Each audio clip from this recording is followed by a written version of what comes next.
క్రీస్తునందు ప్రియ సహోదరి సహోదరులకు ప్రభువైన యేసుక్రీస్తు నామములో అందరికీ వందనములు. సమయమందు మనం యొక్క బైబిల్ తరగతిని ప్రార్థన ద్వారా ప్రార్థించుకుందాం.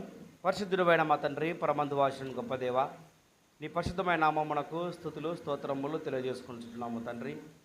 గడిచినటువంటి యొక్క పాలంతా కూడా నాయన నీ రెక్కల చాటున కాచి కాపాడి భద్రపరిచి ఈ దినమందు తండ్రి నీ ప్రియకుమారుడు యేసుక్రీస్తు ద్వారా మేమందరం కూడా చేరి నా యొక్క బైబిల్ తరగతిలో మేమందరం కూడా తండ్రి ఈ యొక్క సత్యమైన వాక్యమును నేర్చుకున్నటకును సిద్ధపాటు కలిగి వచ్చేటప్పుడు మమ్మల్ని జ్ఞాపకం చేసుకోమని ప్రార్థిస్తుంటున్నాం. ఇదిగో తండ్రి, ప్రతి గురువారం నా తండ్రి బైబిల్ తరగతిని మేమందరం కూడా ఏర్పాటు చేసుకొని సత్యమైన వాక్యమును తను వివరించి బోధించలాగా మంచి జ్ఞానం అనుగ్రహింప చేయమని ప్రార్థిస్తుంటున్నాం. ప్రతి ఒక్కరు కూడా తండ్రి ప్రతి ఒక్కరు కూడా ఆయన యొక్క సువార్తలను తండ్రి తెలుసుకొని ఆయన యేసుక్రీస్తు చేసేటువంటి యొక్క బోధలు తెలుసుకొని ఇంకా మేమందరం కూడా తండ్రి ఆత్మీయంగా బలపడటం కూడా నీ కృపను దయచేయమని ప్రార్థిస్తుంటున్నాం. అదేవిధంగా తండ్రి యొక్క సమయంలోనైనా ఆత్మ సంబంధమైన పాటల ద్వారా పాడుతుండగా మీరే మహిమ పొందుకోమని ప్రార్థిస్తుంటున్నాం. అదేవిధంగా తండ్రి వాక్యాన్ని బోధించటకు సిద్ధపాటు కలిగిన జ్ఞాపకం చేసుకోమని తండ్రి అనేక వాక్యమును తండ్రి వివరించి బోధించడానికి జ్ఞానాన్ని అనుగ్రహింప చేయమని ఈ యొక్క సమయం అందుతారు నీ యొక్క సమస్తం కూడా నీకు మహిమకరంగా జరుగులాగా నీ కృపను దయచేయమని ప్రార్థిస్తూ నీకే మహిమ ఘనత ప్రభావములు పొందుకోమని యేసుక్రీస్తు నామమును బట్టి ప్రార్థించి అడిగి వేడుకొనుచున్నాం మా తండ్రి, ఆమేన్. సమయమందు మనము తండ్రి అయిన దేవుని ఆత్మ సంబంధమైన యొక్క పాటల ద్వారా స్తుతించి మహిమపరుద్దాం.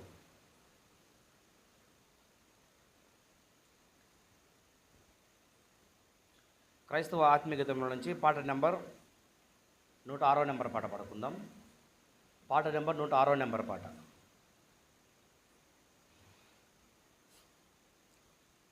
ఈ యొక్క పాట ద్వారా తండ్రి దేవుని మహిమపరుద్దాం.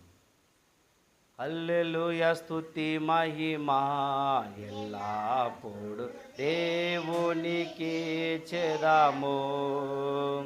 హల్లెలూయా స్తుతి మహిమా ఎల్లప్పుడు దేవునికి చెదాము. హల్లెలూయా హల్లెలూయా హల్లెలూయా హల్లెలూయా హల్లెలూయా హల్లెలూయా హల్లెలూయా స్తుతి మహిమా ఎల్లప్పుడు దేవునికి చెదాము. అల్లా సైన్యములకు అధిపతి అయిన ఆ దేవుని స్తుతించెదము. అల్లా సైన్యములకు అధిపతి అయిన ఆ దేవుని స్తుతించెదము. అలా సాంద్రములను దాటించిన ఆ యెహోవాను స్తుతించెదము. అలా సాంద్రములను దాటించిన ఆ యెహోవాను స్తుతించెదము.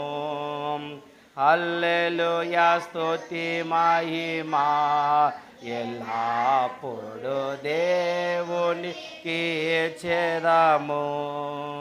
హల్లెలూయా స్తుతి మహిమా ఎల్లప్పుడు దేవునికి చెదాము. ఆకాశము నుండి మన్నాను పంపిన దేవుని స్తుతించెదము. ఆకాశము నుండి మన్నాను పంపిన దేవుని స్తుతించెదము.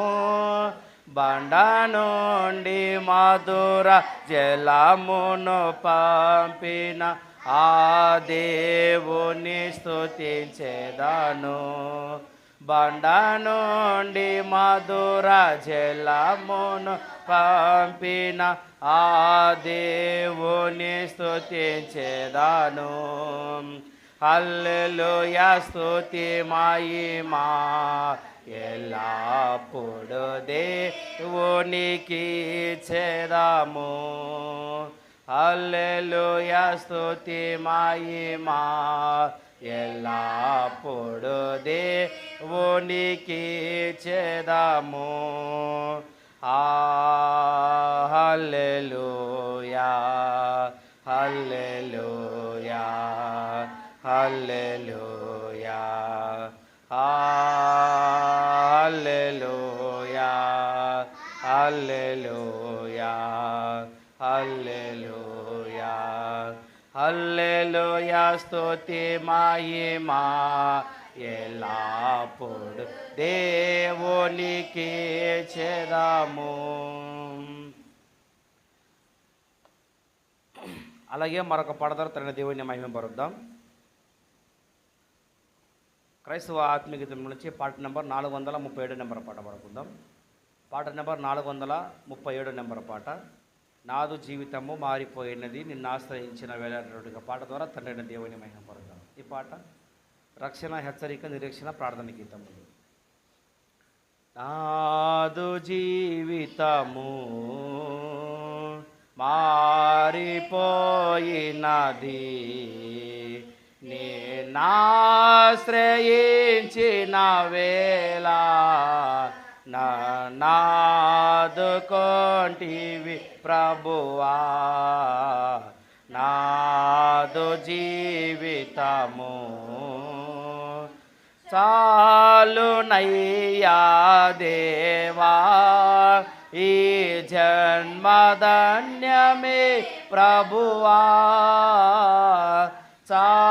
చాలునయ్యా దేవా, ఈ జన్మధన్యమే ప్రభువా. పాపకూపము విడచి నీ దారి నడచితి దేవా, నిన్నాశ్రయించితి ప్రభువా. నాదు జీవితము మారిపోయినది నిన్నాశ్రయించిన వేళ నన్నాదుకొంటివి ప్రభువా. నాదు జీవితము లోకమంతా విషమై నరకాగ్ని జ్వాలలు రేగే. లోకమంతా విషమై నరకాగ్ని జ్వాలలు రేగే.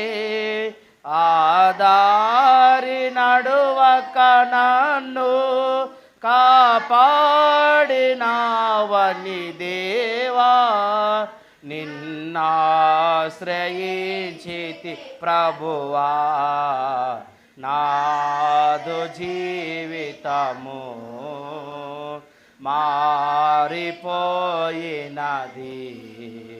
నిన్నాశ్రయించిన వేళ నన్నాదుకొంటివి ప్రభువా. నాదు జీవితము ఆరిపోని జ్యోతివై కన్నులలోని కాంతివై. ఆరిపోని జ్యోతివై కన్నులలోని కాంతివై. ఎంత కాలముంటివి, ఎంతగా ప్రేమించితివి, నన్నెంతగా ప్రేమించితివి. నాదు జీవితము మారిపోయినది నిన్నాశ్రయించిన వేళ నన్నాదుకొంటివి ప్రభువా. నాదు జీవితము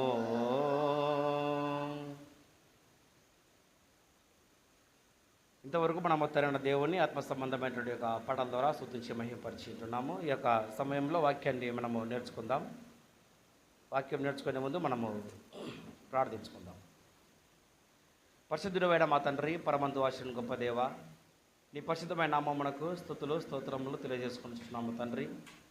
ఈ సమయం మందిరాన నీ ప్రియ కుమారుడు యేసుక్రీస్తు ద్వారా మేమందరం కూడా తండ్రి చేరి స్తుతించి పాటల ద్వారా మేము పరిచయించున్నాం. ఈ యొక్క సమయంలోనైనా వాక్యాన్ని తండ్రి మేము నేర్చుకుంటుండగా నీ యొక్క కృప చూపించమని ప్రార్థిస్తున్నాం.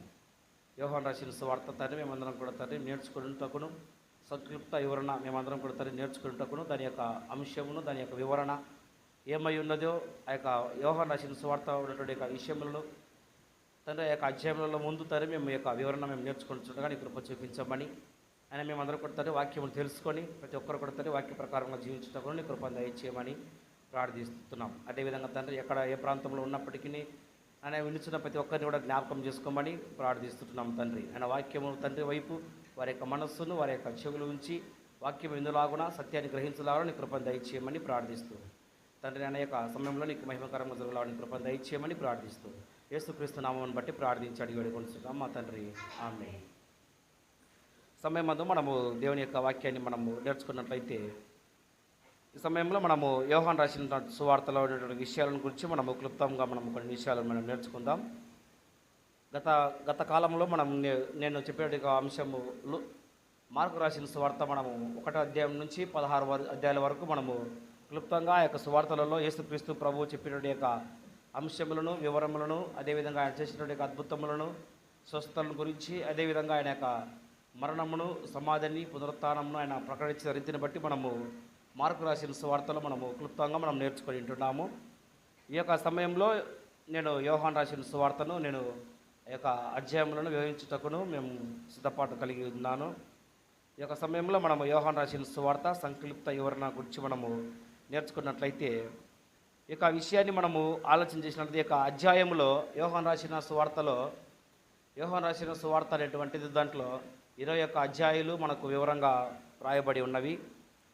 అదేవిధంగా 879 వచనములు ఆ యొక్క యోహాను రాసిన సువార్తలో మనకు కనిపిస్తుంటున్నది. అదేవిధంగా మనము ఆలోచన చేసినట్లయితే ఇది యొక్క యోహాను రాసినటువంటి పుస్తకము ప్రేరేపబడిన రచయిత ఎవరంటే అపోస్తలుడు యొక్క యోహాను పేరున అది పిలువబడినట్టు కూడా మనం చూస్తుంటున్నాం. అదేవిధంగా యోహాను యొక్క పుస్తకమును ఎక్కడ నుంచి రాశాడంటే ఎఫెసు పట్టణంలో నుండి ఆయన క్రీస్తు శకము 64 నుంచి 67 మధ్య ఈ యొక్క యోహాను సువార్తను ఆయన రాసినట్లు కూడా మనకు ఆధారాలు మనం చూస్తున్నాము. అదేవిధంగా ఈ యొక్క 64-67 మధ్యలో రచన కాలం మనం అక్కడ చూస్తుంటున్నాం. రచన స్థలము ఎక్కడంటే యోహాను రాసిన సువార్త రచన కాలం స్థలం అంటే ఎఫెసు నుండి రాసినని చాలామంది కూడా నమ్మేటట్టు వారిగా ఉంటున్నారు. అయితే ఈ యొక్క పుస్తకము అనేటువంటిది మనం చూసినట్లయితే ఈ యొక్క యోహాను మనకు రాసినట్లు కూడా దేవుని యొక్క వాక్యం మనకు తెలియజేస్తున్నది. ఇక మూల వాక్యములు యోహాను రాసిన సువార్త మూల వాక్యములు ఏమై ఉన్నదంటే యోహాను రాసిన సువార్త 1వ అధ్యాయము 1వ వచనంలో దానికి ఆధారం చేసుకొని మనం చూస్తుంటున్నాం. అదేవిధంగా మనము చూసినట్లయితే ఇంకా గంధకర్త ఏంటంటే జబదయి కుమారుడును యాకోబు సహోదరుడును అపోస్తలుడైన యోహానును అక్కడ చూస్తుంటున్నాం. ఇక మూల వాక్యములు ఏమైనదంటే యోహాను రాసిన సువార్త 1వ అధ్యాయం 1వ వచనంలో ఆదియందు వాక్యం ఉండెను, వాక్యము దేవుని యొద్ద ఉండెను అని కూడా దేవుని యొక్క వాక్యం మనకు తెలియజేస్తున్నది. అంటే ఇక్కడ మనము ఆలోచన చేసినట్లయితే ఆదియందు వాక్యం ఉన్నదన్నమాట. అంటే భూమి ఆకాశము పుట్టక మునుపు తండ్రి అయిన దేవుని యొద్ద ఈ యొక్క వాక్యము దాచబడి ఉన్నది అనేటువంటి విషయాన్ని యోహాను మనకు క్లుప్తంగా తెలియజేస్తున్నాడు. అదేవిధంగా వాక్యము దేవుడై ఉండెనని కూడా వాక్యం తెలియజేస్తున్నది. ఆదియందు వాక్యం ఉండెను, వాక్యము దేవుని యొద్ద ఉండెను, వాక్యము దేవుడై ఉండెను, ఆ వాక్యము శరీరధారి అయి కృపాసత్య సంపూర్ణుడుగా మన మధ్య నివసించెను. అంటే ఆదియందు ఏమై ఉన్నదంటే ఆదియందు దేవుని వాక్యం ఉన్నట్టుగా మనం చూస్తుంటున్నాం. వాక్యము ఎక్కడ ఉన్నదంటే ఆ వాక్యము దేవుని యొద్ద ఉన్నది. వాక్యము ఏమై ఉన్నదంటే ఆ యొక్క వాక్యము దేవుడై ఉన్నది. అదేవిధంగా ఆ వాక్యము మన మధ్యకి ఏ విధంగా వచ్చిందంటే శరీరధారి అయిన కృపాసత్య సంపూర్ణ మన మధ్య నివసించిన అనగా యేసుక్రీస్తు ద్వారా ఆ యొక్క వాక్యము మన మధ్యకు వచ్చినట్లు కూడా యోహాను గ్రంథకర్త చాలా క్లుప్తంగా మత్తయి, మార్కు, లూకా సువార్తలలో చెప్పబడినటువంటి విషయములను యోహాను క్లుప్తంగా మనకు వివరణ ఇచ్చినారన్నమాట. అయితే ఇక్కడ మనము ఆలోచన చేసినట్లయితే కృపాసత్య సంపూర్ణుడిగా మన మధ్య నివసించెను. ఏంటిది నివసించిందనమాట? దేవుని యొక్క వాక్యము ఆది యందు ఎక్కడ ఉన్నదంటే దేవుని యొద్ద ఉన్నది. వాక్యము ఏమై ఉన్నదంటే వాక్యము దేవుడై ఉన్నది. అది ఏ విధంగా మన దగ్గరికి వచ్చిందంటే కృపాసత్య సంపూర్ణుడిగా, అంటే యేసుక్రీస్తు ద్వారా ఆ యొక్క వాక్యము మనకు చేర్చబడిందని ఈ యొక్క రచన మనకు మనకు మనకు మనకు ఈ యొక్క మూల వాక్యాలు మనకు అర్థమవుతున్నది. అదేవిధంగా మనము ఆలోచన చేసినట్లయితే ఇక్కడ 14లో మనము చూస్తుంటున్నాం. 14లో ఏమన్నదంటే ఆ వాక్యము శరీరధారి అయి కృపాసత్య సంపూర్ణుడిగా మన మధ్య నివసించెను. తండ్రి వలన కలిగినది అద్వితీయ కుమారుని మహిమ వలె మనము ఆయన మహిమను కనుగొంటిమి. ఇక వాక్యము, తండ్రి యొద్దనున్న వాక్యము దేవుడు కృపాసత్య సంపూర్ణటువంటి యేసుక్రీస్తు ద్వారా మనకి ఒక లోకానికి ఒక వాక్యాన్ని మనకు అందించినట్లు కూడా మనం చూస్తుంటున్నాం. 1వ అధ్యాయము 19వ వాక్యం మనం చూసినట్లయితే 1వ అధ్యాయము 19వ వచనంలో, నీవెవడవని అడుగుటకు యూదులు యెరూషలేము నుండి యాజకులను లేవీయులను యోహాను వద్దకు పంపినప్పుడు అతను ఇచ్చిన సాక్ష్యం ఇదే. అంటే ఇక్కడ మనము చూసుకున్నట్లయితే 1వ అధ్యాయము 29లో మనం చూసినట్లయితే, ఇదిగో లోక పాపములు మోసుకొనిపోవు దేవుని గొర్రెపిల్ల. అంటే మనము మొట్టమొదటిగా వాక్యం ఏమన్నదంట? వాక్యము దేవుని ఆది యందు వాక్యం ఉన్నది. ఆ వాక్యము దేవుని యొద్ద ఉన్నది. ఆ వాక్యము దేవుడై ఉన్నది. ఆ యొక్క వాక్యము శరీరధారిగా కృపాసత్య సంపూర్ణంగా మన మధ్య నివసించి ఉన్నది. అయితే 1వ అధ్యాయం 29వ వచనంలో, ఇదిగో లోక పాపములు మోసుకొని పోవు దేవుని గొర్రెపిల్ల. అంటే సమస్త మానవాళి నిమిత్తము యేసుక్రీస్తు ప్రభువారు మన యొక్క పాపములను మోసుకొని పోవటకైనా దేవుని గొర్రెపిల్లగా ఈ యొక్క లోకంలోకి వచ్చినట్లు కూడా దేవుని యొక్క వాక్యం మనకు తెలియజేస్తున్నది. యోహాను రాసిన సువార్త 3వ అధ్యాయం 16వ వచనంలో ఏమై ఉన్నదంటే ఇక యోహాను గ్రంథకర్త మనకు చాలా క్లుప్తంగా ఆయన వివరిస్తుంటున్నాడు అనమాట. 3వ అధ్యాయం 16వ వచనంలో, దేవుడు లోకమును ఎంతో ప్రేమించెను కాగా ఆయన తన అద్వితీయ కుమారునిగా పుట్టిన వాడి యందు విశ్వాసం ఉంచు ప్రతి వాడును నశింపక నిత్య జీవమును పొందినట్లు ఆయన అనుగ్రహించెను. ఏంటిదంటే ఇక్కడ యేసుక్రీస్తు ప్రభువారు యొక్క ఏం చేశారంటే ఆయన లోక పాపములు మోసుకొని పోవు దేవుని గొర్రెపిల్ల అయ్యుంటున్నాడు. అదేవిధంగా దేవుడు లోకముని ఎంతో ఆయన ప్రేమించుంటున్నాడు. అయితే ఆయన అద్వితీయ కుమారునిగా పుట్టిన వాడిని ఎందుకు విశ్వాసం ఉంచు వాడందరూ కూడా నశింపక నిత్య జీవం పొందినట్లు ఆయన అనుగ్రహించారనమాట. ఎందుకంటే ఎవరైతే విశ్వసిస్తారో, ప్రతి వాడును నశింపకుండా ఎవరైతే విశ్వసిస్తారో వారందరూ కూడా నిత్య జీవాన్ని దేవుడు అనుగ్రహింపజేస్తున్నాడు. ఎవరి ద్వారా? యేసుక్రీస్తు ప్రభు ద్వారా. అయితే ఇక్కడ దేవుడు యొక్క లోకాన్ని ఆయన ఎంతో ప్రేమించాడనమాట. ఎందుకంటే ఆయన సృష్టి కనుక. యేసుక్రీస్తు లేకుండా కూడా సృష్టి కలగలేదని కూడా దేని యొక్క వాక్యం మనకు అక్కడ కనిపిస్తుంటున్నది. ఎందుకంటే దేవుడు తన యొక్క సృష్టిని ఎంతో అందముగా ఆయన తయారు చేసిట్టున్నాడు కనుక ఆయన దేవుడు లోకమును ఎంతో ఆయన ప్రేమించిట్టున్నాడు కనుక అద్వితీయ కుమారునిగా, అంటే ఎవరైతే యేసుక్రీస్తునందు విశ్వాసం ఉంచి క్రీస్తు యొక్క రక్తం చేత కడగబడి పరిశుద్ధులుగా పవిత్రులుగా తీర్చబడతారో వారందరికీ ఏమన్నదంట? నిత్య జీవము దేవుడు మనకు అనుగ్రహిస్తున్నాడని దేవుని యొక్క వాక్యం మనకు తెలియజేస్తున్నది.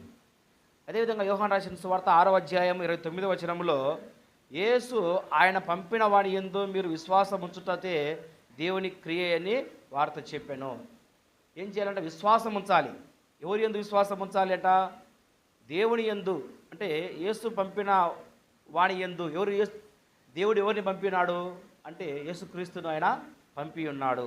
కనుక మనం అందరం కూడా యేసుక్రీస్తునందు విశ్వాసం ఉంచుట చేత దేవుని క్రియని మనకు దేవుని యొక్క వాక్యం మనకు తెలియజేస్తున్నది. అదేవిధంగా యోహాను రాసిన సువార్త 10వ అధ్యాయం 10వ వచనంలో, గొర్రెలకు జీవము కలుగుటకును అది సమృద్ధిగా కలుగుటకు నేను వచ్చి తిని. అంటే ఆయన ఏమై ఉన్నాడంట? యేసుక్రీస్తు ప్రభువారు నేను గొర్రెలకు మంచి కాపరిని, గొర్రెలు నా స్వరము వినును అని దేవుని యొక్క వాక్యం మనకు తెలియజేస్తున్నది. కనుక గొర్రెలకు ఏమైనా జీవము కలుగుటకు ఆయన సమృద్ధిగా కలుగుటకు నేను వచ్చి ఉన్నానని యేసుక్రీస్తు ప్రభువు చెప్పే మాటలు యోహాను గ్రంథకర్త మనకు తెలియజేస్తున్నాడు.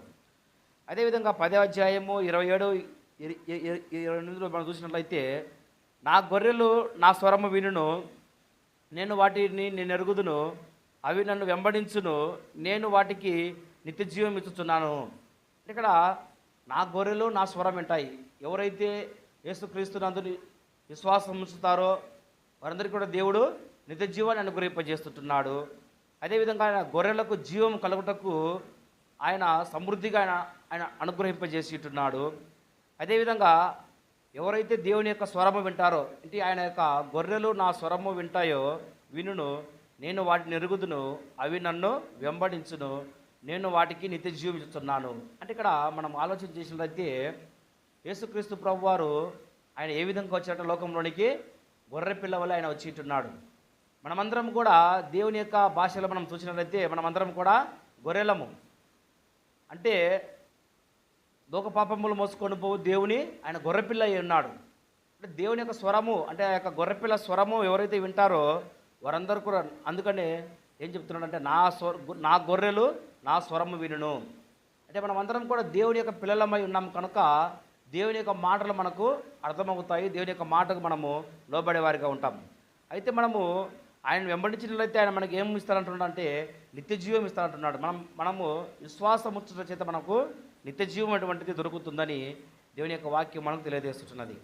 యోహాను సువార్త 11వ అధ్యాయము 25-26లో చూసినట్లయితే, అందుకు యేసు, పునరుత్థానమును జీవమును నేనే, నా యందు విశ్వాసముంచు వాడు చనిపోయినను బ్రతుకును, బ్రతికి నా యందు విశ్వాసముంచు ప్రతి వాడును ఎన్నటికి చనిపోడు. అంటే ఇక్కడ ఇది దేన్ని బేస్ చేసుకుని ఆధారపడుతున్నదంటే విశ్వాసం అటువంటిది మనకు అవసరమని యోహాను గ్రంథకర్త మనకు తెలియజేస్తున్నాడు. అందుకనే నేను పునరుత్థానమును జీవమును నేనే, నా యందు విశ్వాసం ఉంచువాడు చనిపోయినను బ్రతుకును.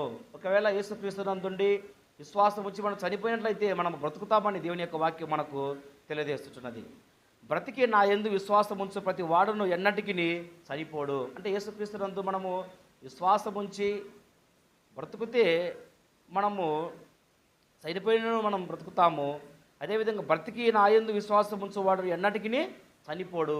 అంటే మనము శారీరకంగా మనం చనిపోయినప్పటికీ కూడా ఆత్మీయంగా మనము జీవిస్తామనేటువంటి విషయాన్ని దేవుని యొక్క వాక్యం మనకు తెలియజేస్తున్నది.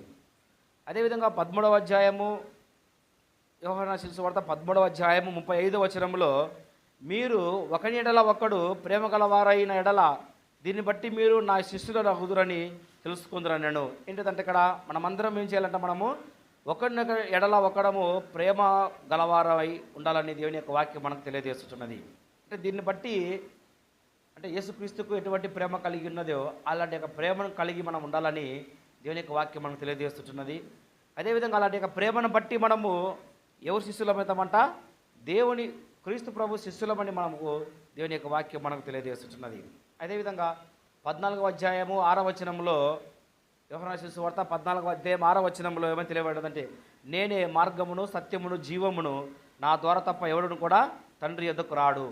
అంటే ఇక్కడ మార్గము ఎవరై ఉన్నారు, సత్యము ఎవరై ఉన్నారు, జీవము ఎవరై ఉన్నారంటే యేసుక్రీస్తు ప్రభు వారు ఉన్నారని యోహాను గ్రంథకర్త మనకు తెలియజేస్తున్నాడు. కనుక మనం నిత్య జీవానికి మనం తండ్రి యొద్దకు మనం వెళ్ళాలంటే మనకు మార్గదర్శకుడు ఎవరంటే యేసుక్రీస్తు ప్రభు వారై ఉన్నాడు. యేసుక్రీస్తు ప్రభువు లేకుండా మనం నిత్య జీవాన్ని మనము పొందుకోలేమా అని దేవుని యొక్క వాక్యం మనకు తెలియజేస్తున్నది. కనుక 19వ అధ్యాయం 30వ వచనం సమాప్తమైనదని దేవుని యొక్క వాక్యం మనకు తెలియజేస్తుంది. కనుక మనం ఇక్కడ ఆలోచన చేసినట్లయితే ఇక్కడ మూల వాక్యాలు దేవుని యొక్క వాక్యం ఈ యొక్క 21 అధ్యాయములలో మనం అక్కడ చూడగలుగుతూ ఉంటున్నాం. ఈ యొక్క 21 అధ్యాయాలలో ఈ యొక్క విషయాలను దేవుడు మనకు క్లుప్తంగా అర్థమవుటకు ఆయన మనకు తెలియజేస్తున్నాడు. అయితే ఇక్కడ మనము ఆలోచన చేసినట్లయితే ఇక్కడ మనము నాణ్యములకు 2 భాగాలు మనం చూస్తున్నాం అన్నమాట. ఏదైనా ఒక నాణ్యం అంటే ఒక వెండి నాణ్యం కానీ ఒక చిల్లర రూపాయి కానీ ఏదన్నా నాణ్యములకు రెండింటిని మనము సమాన ప్రాధాన్యత మనకు ఉంటుంది. అదే ఆ ప్రకారంగానే యేసుక్రీస్తుకు తుల్య ప్రధానమైన స్వభావమును 2 గలవు. అవేంటి అంటే దేవత్వము క్రీస్తు ప్రభు వారు కలిగి ఉన్నాడు, అదేవిధంగా ఆయన మానవత్వం కలిగి ఉన్నాడని దేవుని యొక్క వాక్యం మనకు తెలియజేస్తున్నది. అదే ఆయన దేవత్వం ఆయన కలిగి ఉన్నాడు. యేసుక్రీస్తు ప్రభు వారు దేవత్వం కలిగి ఉన్నాడు, అదేవిధంగా మానవత్వం కలిగి ఉన్నాడు అనే విషయాన్ని అపోస్తలుడు యొక్క యోహాను క్రీస్తు జీవితంలో ఉన్నటువంటి దైవ స్వభావమును ఆయన ప్రాధాన్యత ఇచ్చినటువంటిది మనం చూస్తుంటున్నాం. అదేవిధంగా మనము మత్తయి మార్కు లూకాల్లో సువార్తలలో లేనటువంటి విషయములను యోహాను గ్రంథకర్త మనకు చాలా క్లుప్తంగా మనకు వివరించి బోధించిన వీటిని బట్టి మనము జ్ఞాపకం చేసుకొని చూస్తున్నాం. అదేవిధంగా మనము ఆలోచన చేసినట్లయితే దీని యొక్క ఉద్దేశం యోహాను రాసిన సువార్త యొక్క ఉద్దేశం ఏమన్నదంటే, యేసు నిజముగా దేవుని కుమారుడని ఆయన యందు విశ్వాసం ఉంచిన వారు నిత్యజీవం పొందుదురని నిరూపించుట. దీని యొక్క యోహాను రాసిన సువార్త యొక్క ముఖ్య ఉద్దేశం ఏమైనదంటే, యేసు నిజముగా దేవుని కుమారుడని. చాలామంది కూడా ఆయన దేవత్వంలో ఏకత్వమై ఉంటున్నాడు. అదేవిధంగా చాలామంది కూడా యేసుక్రీస్తు ప్రభువును దేవుడు సంబోధిస్తూ చాలామంది కూడా ఆయన తెలియజేస్తుంటున్నారు. అయితే ఇక్కడ మనం దేవుని యొక్క వాక్యం మనకేం తెలియజేస్తున్నదంటే, యేసు నిజముగా దేవుని కుమారుడని ఆయన యందు విశ్వాసం ఉంచిన వారు నిత్యజీవం పొందుతారని నిరూపించుట. అంటే ఇక్కడ యోహాను గ్రంథకర్త ఏం తెలియజేస్తున్నాడంటే, యేసుక్రీస్తు ప్రభువుని దేవుని కుమారునిగా ఆయన తెలియజేస్తుంటున్నాడు. ఆయన ఎందుకంటే ఆయన దేవత్వం ఆయన కలిగి ఉన్నాడు, అదేవిధంగా మానవత్వంలో ఆయన సమానమైన మనుషులుగా మనం చూస్తుంటున్నాం. అందుకని ఇక్కడ యేసు నిజముగా దేవుని కుమారుడైనటువంటి విశ్వాసం ఉంచిన వారందరూ కూడా నిత్యజీవనం పొందుతారని యోహాను తెలియజేస్తున్నాడు. అదేవిధంగా ఈ యొక్క గ్రంథకర్త మనం తెలుసు, జబదయి కుమారుడును యాకోబు సహోదరుడును అపోస్తులైన యోహాను అన్నమాట. జబదయి కుమారుడు ఉరిమేడి వారని పిలువబడి ఉన్నట్టుగా మనం చూస్తుంటున్నాం. అదే ఇది ఎవరికి రాయబడనని మనము ఆలోచన చేసినట్లయితే, ఈ యొక్క సువార్త ఎవరికి రాయబడి ఉన్నదనే విషయం మనం తెలుసుకున్నట్లయితే, నూతన విశ్వాసులకును అవిశ్వాసులకు అది రాయబడి ఉన్నది. అంటే విశ్వాసం లేని వారికి, విశ్వాసం గల వారికి అని రాయబడినట్టు కూడా మనం చూస్తుంటున్నాం. అదేవిధంగా రాయబడే కాలంలో మనం చూసినట్లయితే సుమారు 91 సంవత్సరంలో మనం అక్కడ ఈ యొక్క గ్రంథాన్ని రాసినట్లు కూడా దేవుని యొక్క వాక్యం మనకు తెలియజేస్తుంటున్నది చరిత్రలు. అదేవిధంగా గత చరిత్ర మనము చూసినట్లయితే, గత చరిత్ర ఏమైనదంటే, క్రీస్తు శకము 70వ సంవత్సరములో యెరూషలేము నాశనము చేయబడిన తరువాత యోహాను పద్మాసు ద్వీపమునకు ప్రవాసిగా వెళ్ళకముందు యోహాను ఈ సువార్తను రాసి ఉండెను అని మనకు చరిత్ర మనకు తెలియజేస్తున్నది. ఏమని తెలియజేస్తున్నదంట, క్రీస్తు శకము 70వ సంవత్సరంలో యెరూషలేము నాశనమునకు చేయబడిన తర్వాత యోహాను పద్మాసు ద్వీపమునకు ప్రవాసిగా వెళ్ళకముందు యోహాను ఈ యొక్క సువార్త రాసినని గత చరిత్ర మనకు తెలియజేస్తున్నది. అదేవిధంగా ముఖ్య వ్యక్తులు ఎవరై ఉన్నారంటే, యేసుక్రీస్తు యొక్క అధ్యాయం యొక్క యోహాను రాసిన సువార్తలో ముఖ్య వ్యక్తులను గురించి ఎవరై ఉన్నారంటే, యేసుక్రీస్తు ఉన్నాడు, బాప్తిసం ఇచ్చి యోహాను, యేసుక్రీస్తు శిష్యులు మార్తా, మరియా, లాజరు, యేసు తల్లి, పిలాతు, మగ్దలేనే మరియా ఇక ముఖ్య వ్యక్తులుగా మనం అక్కడ ఈ యొక్క అధ్యాయంలో మనం ఈ యొక్క యోహాను రాసిన సువార్తలో మనకు వాళ్ళందరూ కూడా కనిపిస్తారన్నమాట. అదేవిధంగా ముఖ్య స్థలము ఏమైనదంటే, యూదయ, సమరయ, గలిలయ, బెతనియా, యెరూషలేము ఈ యొక్క పట్టణము, ఈ యొక్క ముఖ్య స్థలం ఏమైనదంటే, ఈ యొక్క పట్టణాలు మనం అక్కడ చూస్తుంటున్నాం. ఏంటి పట్టణం అంట, యూదయ పట్టణము, సమరయ పట్టణము, గలిలయ పట్టణము, బెతనియా, యెరూషలేము ఈ యొక్క ముఖ్య స్థలం అన్నమాట ఇది. దీనికి ఇక మనము ఆలోచన చేసినట్లయితే, ఇక్కడ మనము దేవుని యొక్క వాక్యం మనకు ఏం తెలియజేస్తున్నదంటే, ఇది గ్రంథ విశిష్టత గురించి మనం కూడా చూస్తుంటున్నాం. రాయబడేటట్టుగా 7 అద్భుతములలో మనం చూస్తుంటున్నాము. అలాగే 14, 17 అధ్యాయములలో రాయబడేటట్టుగా మేడ గదిలో ప్రభు శిష్యుల యొద్ద నుండి చేసినటువంటి ప్రసంగము కూడా ఈ యొక్క పుస్తకంలో ప్రత్యేకతగా మనం చూస్తుంటున్నాం. అదేవిధంగా ఈ యొక్క సువార్తలో విషయంలో మనము చూసినట్లయితే 90% వివరములు ఇతర సువార్తలలో లేవన్నమాట. ఈ యొక్క సువార్తలో ఉన్నటువంటి విషయంలో మత్తయి, మార్కు, లూకా గ్రంథకర్తలు వాళ్ళు రాయలేదు. ఆ యొక్క రాయని విషయాలు యోహాను ఈ యొక్క గ్రంథంలో రాసినట్లు కూడా దేవుని యొక్క వాక్యం మనకు తెలియజేస్తున్నది. అయితే ఇతర సువార్తలో చెప్పబడినటువంటి యేసు వంశావళి, జననము, బాల్యకాల్యము, విశేషములు, శోధనల రూపాంతరము, శిష్యుల నియామకము, ఉపమానములు, చివరి ఆజ్ఞ, ఆరోహణము అను వాటిని గూర్చి ఈ సువార్తలో ఏమీ రాయబడలేదు. మత్తయి, మార్కు, లూకా సువార్తలలో ఇవన్నీ ఉన్నాయన్నమాట. వంశావళి మత్తయి రాసిన సువార్తలో వంశావళి ఉంటుంది. అదేవిధంగా బాల్యకాలంలో మత్తయి రాసిన సువార్తలో బాల్యం, యేసుక్రీస్తు యొక్క జనన విధానం ఎట్లనగా అనే విషయాన్ని మనం అక్కడ చూస్తుంటున్నాం. అదేవిధంగా శోధనల గురించి యేసుక్రీస్తు ప్రభు వారు శోధింపబడినప్పుడు ఆ యొక్క శోధనల గురించి ఇక్కడ మనకు రాయబడి ఉంటున్నది మత్తయి రాసిన సువార్తలో. అదేవిధంగా ఆయన రూపాంతరము పొందిన రీతిని బట్టి అక్కడ మత్తయి గ్రంథకర్త మనం తెలియజేసిట్టున్నాడు. శిష్యుల యొక్క నియామకాలను అంటే ఈ శిష్యులను ఏర్పాటు చేసుకునే విధానంలో మత్తయి, మార్కు, లూకా వాళ్ళు రాసి ఉంటున్నారు. అదేవిధంగా ఉపమానముల గురించి తెలియజేసినమాట. ఉపమానముల గురించి మత్తయి, మార్కు, లూకాలో తెలియజేసిస్తున్నారు అనమాట. అంటే ఇక్కడ ఆ యొక్క విషయాలన్నిటినీ యోహాను ఇక్కడ రాయలేదని కూడా మనము తెలుసుకోవాలి. అందుకనే ఆ ఆరోహణము అను వాటిని గురించి ఈ సువార్తలు ఏమీయో రాయబడలేదు. అంటే ఇక్కడ మనము ముఖ్య పద సముదాయము ఏమై ఉన్నదంటే యేసు దేవుని కుమారుడని నమ్ముట. అంటే ఇక్కడ యోహాను యొక్క ముఖ్య ఉద్దేశం ఏమైనదంటే యేసుక్రీస్తు ప్రభువారు దేవుని యొక్క కుమారుడని నమ్మించడానికి, అందరికీ బోధించడానికి ఆయన ముఖ్య పదజాలం ఆయన వాడినట్లు కూడా దేవుని యొక్క వాక్యం మనకు తెలియజేస్తున్నది. ముఖ్య వచనములు ఏమైనదంటే యోహాను రాసిన సువార్త 1వ అధ్యాయము 11 నుంచి 13 వరకు మనం చూసినట్లయితే ఇక్కడ అందుకనే ఆయన తన స్వకీయముల యొద్దకు వచ్చెను, ఆయన స్వకీయులు ఆయనను అంగీకరింపలేదు. అంటే ఇక్కడ ఎవరి దగ్గరికి వచ్చారంట? ఆయన తన స్వకీయుల దగ్గరకు వచ్చారన్నమాట. తన సొంత జనుల దగ్గరికి వచ్చినప్పుడు వాళ్ళు చేసేసారంట, వారు ఆయనను అంగీకరింపలేదు. అందుకనే తను ఎందరు అంగీకరించిన వారందరికీ అనగా విశ్వాసం ఉంచి వారందరికీ దేవుని పిల్లలగుటకు ఆయన అధికారం అనుగ్రహింపజేసింటున్నాడు అనేక ముఖ్య వచనం మనం అక్కడ చూస్తుంటున్నాం. ముఖ్య వచనములు ఇంకా యోహాను రాసిన సువార్త 20వ అధ్యాయము 30-31లో మనం అక్కడ చూసినట్లయితే ఆ యొక్క ముఖ్య వచనములను కూడా మనం అక్కడ చూడగలుగుతూ ఉంటున్నాం. యోహాను రాసిన సువార్త 20వ అధ్యాయము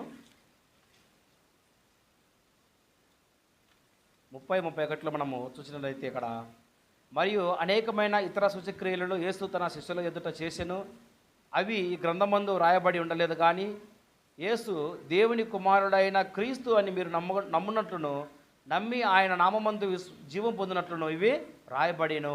ఏంటిదంటే ఇక్కడ ముఖ్య వచనములు ఏమైనదంటే మనం ఇక్కడ యోహాను రాసిన సువార్త 20వ అధ్యాయం 30-31లో ఆయన సూచక్రియలు, యేసుక్రీస్తు ప్రభు వారి సూచక్రియలు చాలా ఉన్నాయన్నమాట. యేసుక్రీస్తు ప్రభు వారి సూచక్రియలు గ్రంథంలో లెక్కించబడాలంటే యొక్క భూలోకం కూడా చాలదని మనము 21లో 25లో మనం అక్కడ చూస్తాం అన్నమాట. 21వ అధ్యాయం 25లో అంటే యేసుక్రీస్తు అన్ని అద్భుతాలు ఆయన చేసినాడు అన్నమాట. అందుకనే ఎందుకు ఈ యొక్క యోహాను సువార్త మనకు దేవుని గురించి ఆయన తెలియజేశాడంటే 31లో యేసు దేవుని కుమారుడైన క్రీస్తు అని మీరు నమ్మునట్లును నమ్మి ఆయన ఎందుకు జీవం పొందినట్లు ఇవి రాయబడి ఉండెను. అంటే ఇక్కడ మనము ఆలోచన చేసినట్లయితే ఇక్కడ ముఖ్య వచనాలు మనం అక్కడ చూస్తుంటున్నాం. యోహాను కూడా ముఖ్య ఉద్దేశం ఏమన్నదంటే ఆయన దేవుని యొక్క కుమారుడైన క్రీస్తు అని జనులకు ప్రకటించినట్లు కూడా దేవుని యొక్క వాక్యం మనకు తెలియజేస్తున్నది. అదేవిధంగా మనము ఆలోచన చేసినట్లయితే ముఖ్య అధ్యాయములు ఏమైనదంటే 3వ అధ్యాయము మనం అక్కడ చూస్తుంటాం. 3వ అధ్యాయము 16వ వచనంలో అధికంగా అది చదవబడినదన్నమాట. ప్రసంగింపబడుతున్న సువార్త వాక్యం ఇది రక్షణ దేవుని వరమనియు అది విశ్వసించిన వారికి మాత్రమే ఇవ్వబడునని ఆ యొక్క వచనంలో మనం మాకు చెబుతున్నాం అనమాట. ఎప్పుడు ఎక్కడ యోహాను రాసిన సువార్త 3వ అధ్యాయం 16వ వచనంలో. అదేవిధంగా మన దేని గురించి రాయబడినదంటే నికోదేము జరిగిన సంభాషణ గురించి, బాప్తిసం ఇచ్చి యోహాను సాక్ష్యము, అదేవిధంగా దేవుని యొక్క రాజ్యంలో ప్రవేశించుట గురించి, అదేవిధంగా నూతన జన్మ పొందుట గురించి, ఏకైక దేవుని మార్గమును గురించి ఆ యొక్క అధ్యాయంలో 3వ అధ్యాయంలో మనకు తెలియజేస్తున్నది. ఇక విషయాన్ని మనం అక్కడ చూస్తున్నాం అన్నమాట. ముఖ్య అధ్యాయం ఏమై ఉన్నదంటే ఇక యోహాను రాసిన సువార్తలో ముఖ్య అధ్యాయము 3వ అధ్యాయం అని మనము తెలుసుకునేటువంటి వారికి మనం ఉండాలి. అదేవిధంగా కొన్ని సందర్భంలో యేసుక్రీస్తు పాత నిబంధనలో నేనే అని చెప్పినది, అదేవిధంగా దేవునితో సమానుడని స్పష్టపరిచెను. ఆయన దైవత్వమును చాటి చెప్పు ముఖ్య అంశం ఏంటిదంటే యోహాను రాసిన సువార్త 1వ అధ్యాయం 1వ వచనంలో, యోహాను రాసిన సువార్త 8వ అధ్యాయం 58. ఇక్కడ మనము ఆ యొక్క వచనం మనం చూసినట్లయితే ఇక్కడ ఆ యొక్క వచనం దృఢముగా చెప్పినటువంటిది మనం అక్కడ చూస్తుంటున్నాము. అందుకని జీవాహారమును నేనే అని 6వ అధ్యాయం మనం అక్కడ చూస్తుంటున్నాం. ఎందుకంటే ఇక్కడ విషయాలన్నీ కూడా కొత్తదనాన్ని మనం అక్కడ చూడబోతుంటున్నాం. అదేవిధంగా ఆయన నేను లోకమునకు వెలుగై ఉన్నాను, జీవాహారమును నేనే నేను తెలియజేస్తుంటున్నా ఆ యొక్క యోహాను సువార్తల్లో.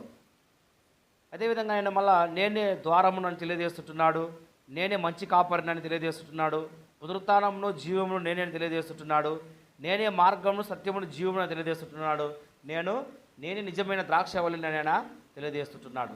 ఇక మనం ఆలోచించే ముఖ్య అధ్యాయాలలో మనం అక్కడ చూస్తుంటున్నాం. ఈ యొక్క అధ్యాయాలన్నీ కూడా యేసుక్రీస్తు ప్రభు వారి ఆయన వర్ణించినట్లు కూడా మనం చూస్తుంటున్నాం.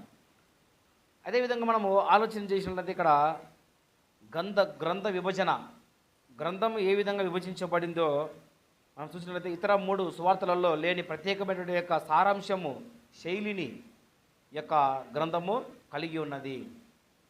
అదేవిధంగా ఈ యొక్క సువార్త స్థూల పరిశీలన సువార్తను మత్తయి, మార్కు, లూకా విడిచిపెట్టినటువంటి కొన్ని ముఖ్యాంశాలను ఈ యొక్క యోహాను రాసినట్లు కూడా మనం అక్కడ చూస్తుంటున్నాం.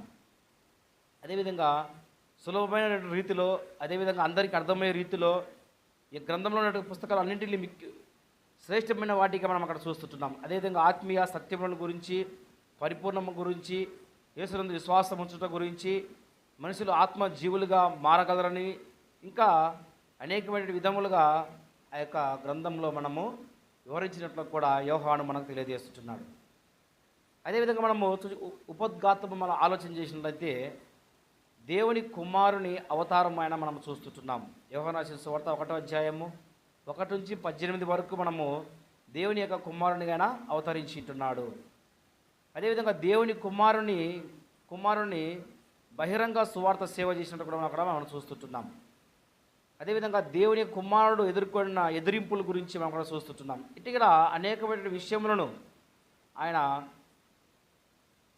పునరుత్థానం గురించి, అదేవిధంగా సేవకుల, దేవుని కుమారుని శిష్యుల గురించి, ఇవన్నీ కూడా ఆయన యోహాను గ్రంథకర్త మనకు క్లుప్తంగా మనకు వివరించిన రీతిని బట్టి మనము జ్ఞాపకం చేసుకుంటున్నాం. అదేవిధంగా సంఖ్య వివరములు ఏమైనదంటే పరిశుద్ధ గ్రంథంలో 40 పరిశుద్ధ గ్రంథం యొక్క యోహాను రాసిన సువార్త 43వ పుస్తకం అయి ఉన్నది. అదేవిధంగా ఇక్కడ 21 అధ్యాయాలు మనం చూసింటున్నాము. 870 వచనాలు మనం అక్కడ చూసింటున్నాము. ప్రశ్నలు 167 ప్రశ్నలు ఈ యొక్క అధ్యాయంలో మనము ఈ యొక్క సువార్తలు మనం చూస్తుంటున్నాం. ఇక్కడ మనం ఆలోచన చేసే విషయం ఏంటంటే ఇక్కడ దేవుని యొక్క కుమారుడైన యేసుక్రీస్తుని అని ఈ యొక్క యోహాను మనకు నొక్కి చెప్పినట్లు కూడా దేవుని యొక్క వాక్యం మనకు తెలియజేస్తున్నది. అదేవిధంగా ఇక్కడ మనము చూసినట్లయితే యోహాను సువార్త యేసుక్రీస్తు ప్రభువును ఉద్దేశించి రచించబడినది. అదేవిధంగా యేసుక్రీస్తు అనియు, దేవుని కుమారుడనియు, ఆయన నామమందు విశ్వాసం కలిగిన వారందరికీ నిత్యజీవము మరియు ముఖ్యంగా అది యొక్క అధ్యాయం మనకు తెలియజేస్తున్నది. అదేవిధంగా 2వ తరం క్రైస్తవ విశ్వాసాన్ని అది బలపరచడమే కాకుండా తప్పుడు బోధలను సరిచేస్తూ వారికి సత్య సువార్తలను అది తెలియజేస్తున్నట్టు కూడా మనం చూస్తుంటున్నాం. ఈ యొక్క గ్రంథము యోహాను యేసుక్రీస్తు ప్రభువనియు, మనిషి కుమారుడు మరియు దేవుని కుమారుడు అని మరి ముఖ్యంగా తెలియజేస్తున్నటువంటిదిగా మనం చూస్తుంటున్నాం. అదేవిధంగా క్రీస్తు ఆత్మ ప్రతి వ్యక్తిపై ప్రభావితం చేస్తుందని ఈ యొక్క యోహాను వివరించినట్లు కూడా వాక్యం మనకు తెలియజేస్తున్నది. యేసుక్రీస్తు యొక్క బాప్తిసము మొదలుకొని మరణము, పునరుత్థానము వరకు జరిగిన అన్ని సన్నివేశాలు ఈ గ్రంథంలో లిఖించబడినట్టు కూడా మనం చూస్తుంటున్నాం. ఈ యొక్క సువార్థికుడు కేవలం 7 అద్భుతాలను తెలియజేస్తూ ఆ 7 అద్భుతములను అని దృఢంగా చెప్పేటువంటిదిగా మనం అక్కడ చూస్తుంటున్నాం. కనుక ఈయన అనేకమైన అద్భుతాలు ఆయన చేసి ఉంటున్నాడు, కానీ ఆయన ఇన్ని కూడా గ్రంథంలో రాయబడలేదు అని దేవుని యొక్క వాక్యం మనకు తెలియజేస్తున్నది. ఇక మనం ఆలోచన చేసినట్లయితే ఇక్కడ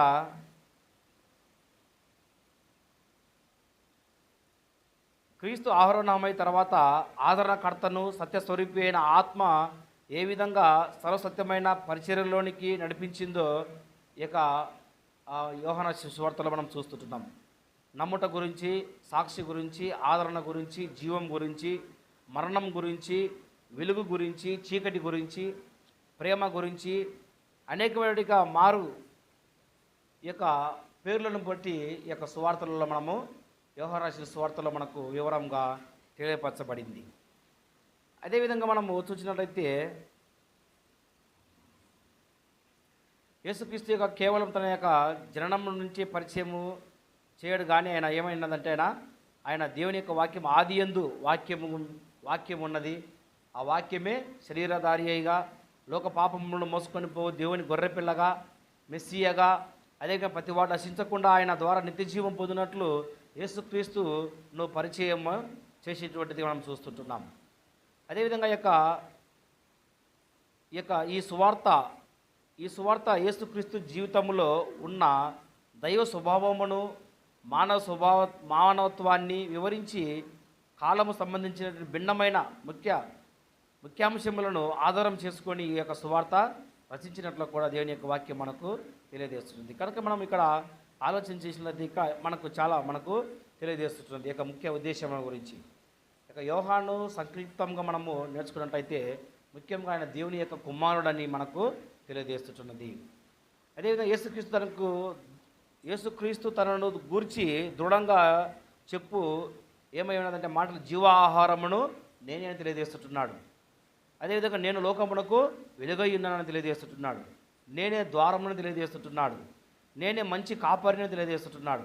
ఇంకా మనము దేవుణ్ణి ఏ విధంగా ఆరాధించువారు ఆత్మతో సత్యముతో ఆరాధింపవాలనని ఇక ప్రాముఖ్యంగా మనము యోహాను రాసిన సువార్త 4వ అధ్యాయము 24లో మనం అక్కడ చూస్తుంటున్నాం. ఇవన్నీ కూడా చాలా క్లుప్తంగా, చాలా డిఫరెంట్గా, అంటే మత్తయి మార్కు లూకా కంటే డిఫరెంట్గా ఈ యొక్క అధ్యాయము యోహాను సువార్త ఉంటుందని దేవుని యొక్క వాక్యం మనకు తెలియజేస్తున్నది.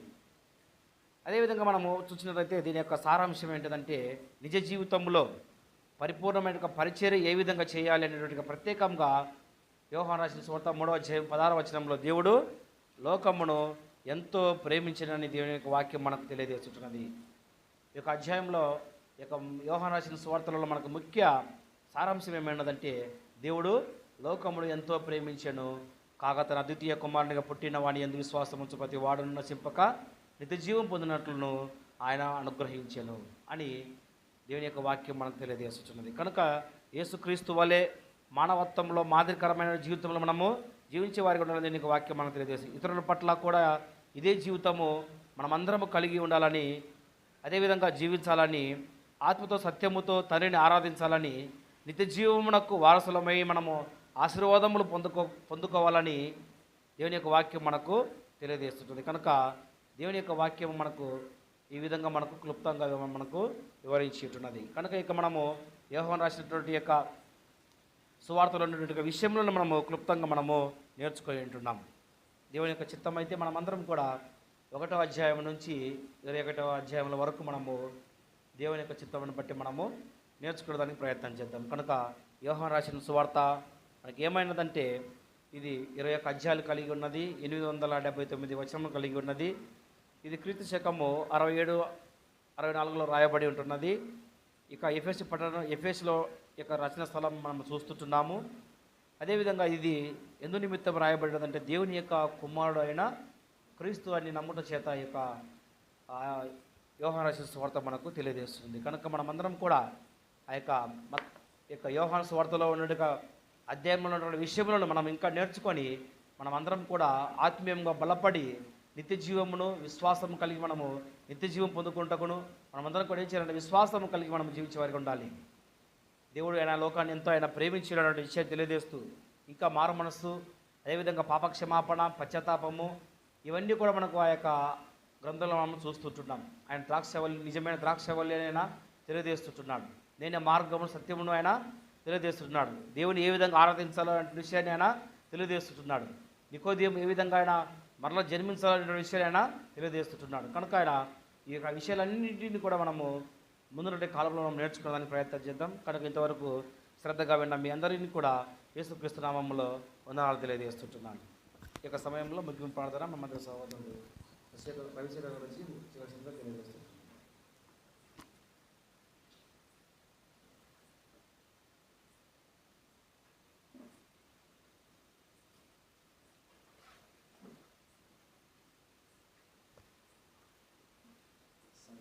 ప్రభునాములందరికీ కూడా వందనాలు ప్రార్థన చేసుకుంటాం. పరిశుద్ధమైన మా తండ్రి, దయగల మా దేవ, మీ ఘనమైన నామమునకు, శ్రేష్టమైన పరిశుద్ధమైన నామమునకు, మా ప్రభువైనటువంటి క్రీస్తు యేసు ద్వారా మీ పాదములకు ఎనలేని కృతజ్ఞతలు, స్తోత్రాలు. సమయముందు తండ్రి, బుస్సుపల్లె క్రీస్తు సంఘం నుండి చేరి మీ యొక్క సన్నిధానంలో ఈ యొక్క బైబిల్ తరగతులయ్యా మీ యొక్క గ్రంథం నుంచి లేఖనములలో మేము కొన్ని విషయాలు తెలుసుకుంటకు మాకు ఇచ్చిన గొప్ప అవకాశాన్ని బట్టి మీకు కృతజ్ఞతలు, స్తోత్రాలు. అలాగే తండ్రి, యోహాను సువార్త గురించి తండ్రి క్లుప్తంగా విని సహోదరుని కూడా జ్ఞాపకం చేసుకోండి, మీ యొక్క పరిచర్యలో జ్ఞాపకం చేసుకోమని మనం చేస్తుంటున్నాము. అలాగే ఇక్కడ ఉన్న సంఘానికి సహోదరులు కూడా దీవించమని కృపలో భద్రపరచండి. అలాగే తండ్రి, ఇక సమయంలో దేవుడు మీ యొక్క సన్నిధానంలో ఇక్కడ కూడిన ప్రతి చిన్నలను పెద్దలను ప్రతి ఒక్కరిని జ్ఞాపకం చేసుకోండి. ఎలాగైతే మీ యొక్క లేఖనంలో విని గ్రహించినారో అలాగే మీ యొక్క గ్రంథం ప్రకారము ప్రభు బోధించిన బోధ ప్రకారము నడుచుకునే గొప్ప భాగ్యాన్ని గొప్ప దినతను దయచేయండి. అలాగే దేవుడు ఇక ఫేస్బుక్ ద్వారా, యూట్యూబ్ లైవ్ ద్వారా, అలాగే తండ్రి ఎందరైతే ఈ యొక్క మైకు శబ్ద తరంగం ద్వారా ఎందరైతే వీక్షించినారో తండ్రి వారందరూ కూడా జ్ఞాపకం చేసుకోమని ప్రతి ఒక్కరు కూడా తండ్రి మీ యొక్క లేఖనం నుండి విశ్వాసం కలిగి జ్ఞానం కలిగి వారు జీవించే గొప్ప భాగ్యాన్ని గొప్ప దినతను దయచేయండి. అలాగే తండ్రి సంఘం కూడా మీ చిత్తం మీద దీపించమని అభివృద్ధి పరచగల గొప్ప దేవుడవని మేము నమ్ముచుంటున్నాము. అలాగే తండ్రి లోకంలో సమస్త అధికారులను, ప్రభుత్వ అధికారులందరూ జ్ఞాపకం చేసుకోండి, లోకాధికారులు జ్ఞాపకం చేసుకోండి. భూమి మీద తండ్రి మంచి పరిపాలన అందింపచేటు వారికి మంచి హృదయాన్ని, మంచి మనసును దాయిచేయండి. ఎందరైతే తండ్రి అనారోగ్యంతో ఉంటున్నారో, అనేకమైన వ్యాధులతో, అనేకమైన జబ్బులతో తండ్రి హాస్పిటల్లో చికిత్స పొందుతూ బాధపడుతున్న చిన్నల్లో పెద్దలను ప్రతి ఒక్కరిని జ్ఞాపకం చేసుకొని మీ చిత్తం అయితే మా ప్రభువైనటువంటి క్రీస్తు వారి గాయనస్థలతో వారు ముట్టండి, తాకండి, స్వస్థపరచండి. వారు ముఖ్యంగా తండ్రి సమయమందు తండ్రి లోకము దేశంలో లోకంలో గ్రామంలో పట్టణంలో పలు చోట పలు ప్రాంతాలలో దేవ శాంతిని సమాధి నెమ్మది దయచేయండి. అలాగే తండ్రి సులువుగా చిక్కులు పెట్టే సాతానిక శక్తి నుంచి, సాతానిక శోధన నుంచి, సాతానిక బంధకం నుంచి కూడా తండ్రి నిజమైనటువంటి క్రైస్తవులుగా, విశ్వాసులుగా మీకు వాక్యం ముందు నివసించు జీవించిన సకల పరిశుద్ధులను, పరిచారకులను, సేవకులను ప్రతి ఒక్కరిని జ్ఞాపకం చేసుకోండి. క్రీస్తు శరీర క్షేమాభివృద్ధి కొరకు ఎందరైతే ప్రయాసపడుతున్నారో, ఎందరైతే ముందుకెళ్తున్నారో తండ్రి అటువంటి వారిని జ్ఞాపకం చేసుకునే తండ్రి నిజమైన పరిచయం కొనసాగించడం కొరకు మంచి జ్ఞానంను దయచేయమని మీకు మనవి చేస్తుంటున్నాము. అలాగే తండ్రి సమయం ఉందా మీకు సన్నిధానం నుంచి మేమందరం తిరిగి వెళ్ళిచుండగా మీకు కృపాక్షేమములు మా వెంట అనుగ్రహింపచేయండి. అలాగే దేవ ఎందరైతే తండ్రి మీ యొక్క సన్నిధానంతో వారందరూ జ్ఞాపకం చేసుకోండి. ప్రభు చిత్తం అయితే మరొకసారి తండ్రి మీ యొక్క బైబిల్ తరగతులు అలాగే సంఘ ఆరాధన కార్యక్రమంలో ప్రతి ఒక్కరు చేరి మిమ్మల్ని ఆత్మతో సత్యంతో ఆరాధించుటకు, మహిమపరచుటకు మీ కృప చూపించమని, దయ చూపించమని, సమస్తం మీకు చిత్త ప్రకారం జరిగింపచేస్తారని కొద్ది విన్నపాన్ని త్వరగా రానైనటువంటి క్రీస్తు యేసు నామములో ప్రార్థిస్తున్నాం తండ్రి. ఆమేన్.